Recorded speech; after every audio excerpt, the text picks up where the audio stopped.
bring Ian Rapoport. Does a great job covering the NFL for the NFL Network. He joins us here on the show. Let's start in Miami, Ian. What do we know at this point about Ryan Tannehill's injury and the severity of it?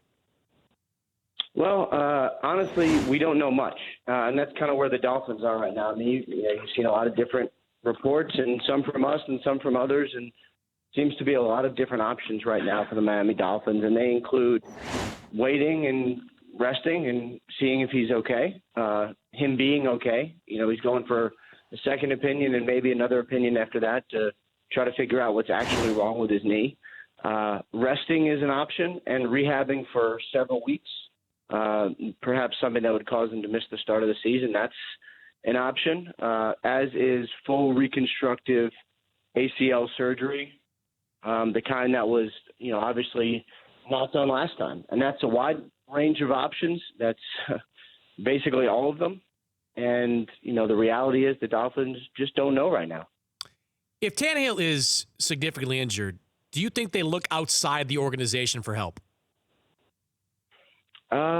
I think they probably will. Let's say this is a scenario where we're talking, if he is out for half the season or the whole season or something like that. Mm-hmm. Obviously Jay Cutler is a name to watch, mainly because of his history with Adam Gase. Cutler had his best year in Chicago with Gase. They are, I would say, friendly or close.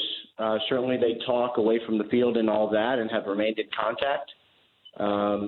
So that would be a name to watch. I think Colin Kaepernick is, probably a lesser name to watch, but not someone to rule out. And the reason I say that is because, money is a factor. I mean, Jay Cutler is a starting quarterback in the NFL, or at least, was when he was playing.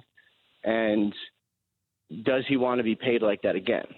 If he does, are the Miami Dolphins ready to write a $13 million check? That is a very legitimate question that I don't know the answer to. Why do you think that Colin Kaepernick has not done a sit-down interview with somebody to kind of fill the vacuum a little bit with all this speculation that's out there? That's a good question. I'm sort of among the people who think he should, but that's not specific to him. I think everyone should. Mm-hmm. I always sort of favor people being out and open and discussing where they are in the various issues if there's something to address. Now it's kind of got to a point where, maybe Kaepernick is not going to do it because everyone's asking for it. And, what does he really have to explain? But I don't know. Would it help? Honestly, probably not. But I'd be interested in listening. I mean, I don't know if it would help either, but it seems like there's so much reporting out there or speculation. I saw, was it Charlie Casserly was speculating that does he want to play anymore? I mean, people have said that for months now, the whole kneeling thing. I mean, it just seems like there's a lot of information that he could clear up in one short interview if that was it. Yeah, but the kneeling thing was, 12 months ago. Mm-hmm. And he's done many, many, many interviews since then. So what would an interview right now prove or show? He has to – so if he says the words, yes, I'd love to play football, then, all of a sudden people would sign him. Like, I'd be interested in listening to the interview, don't get me wrong. Mm-hmm. But, this is not a situation where a player needs to be rehabilitated or,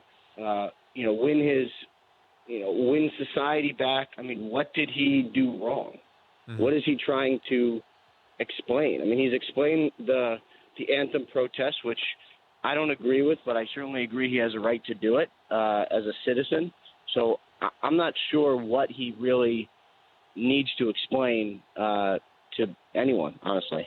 Talking to Ian Rapoport, NFL Network, joining me here, Dan Patrick Show. Andrew Luck, his shoulder issue. What do we know about his injury? Yeah, I was actually just down in Indianapolis a couple of days ago talking to some people about that. I mean, what's interesting is he is a starting quarterback. He's a very good one. He's a very highly paid one. And he has not been on the field for the first week or so of training camp. And, the lack of panic is palpable. I mean, they haven't gone out and signed a quarterback from the outside. They have Scott Tolzien, not a household name by a long shot. And Luck came out publicly and said he's been throwing tennis balls. And they seem fine with this.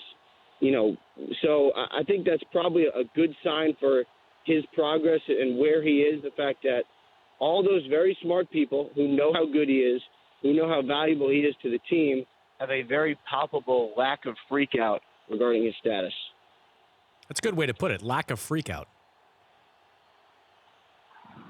Well, yeah, and that's kind of what it is. And then, in these situations, injuries, a lot of times you sort of read the tea leaves and figure out what people are feeling and saying and how they react. And I talked to all of them when I was in Indy, and they seem to be okay with things, honestly. Before I let you go, Marshawn Lynch in the Oakland with the Raiders.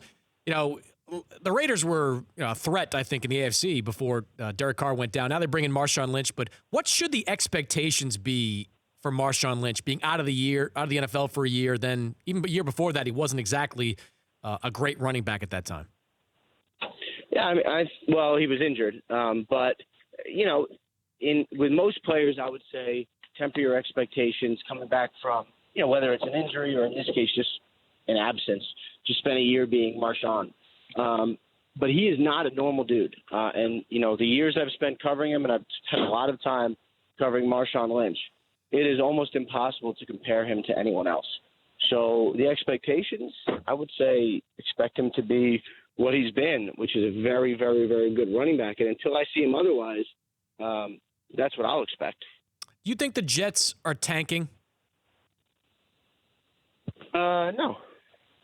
I think what the Jets did was make a business decision of saying, all right, if we are not going to compete for the playoffs, then why are we spending all this money?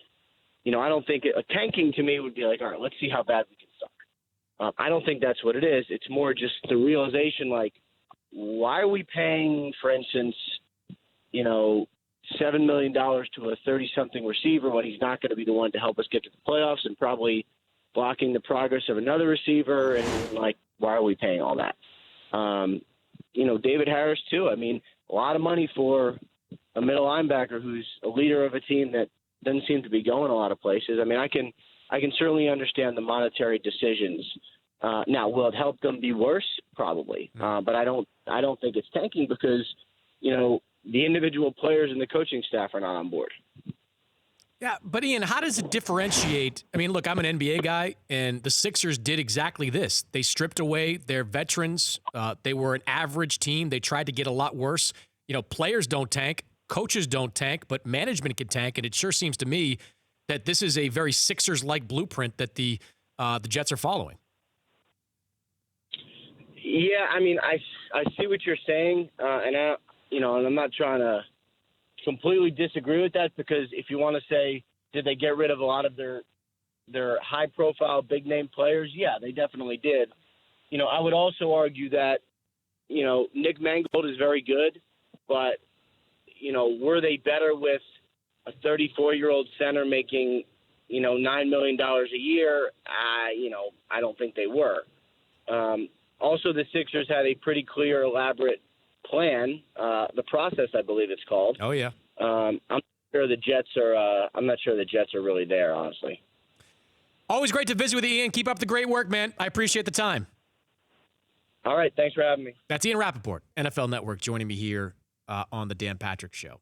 The Dan Patrick Show, weekday mornings on Audience.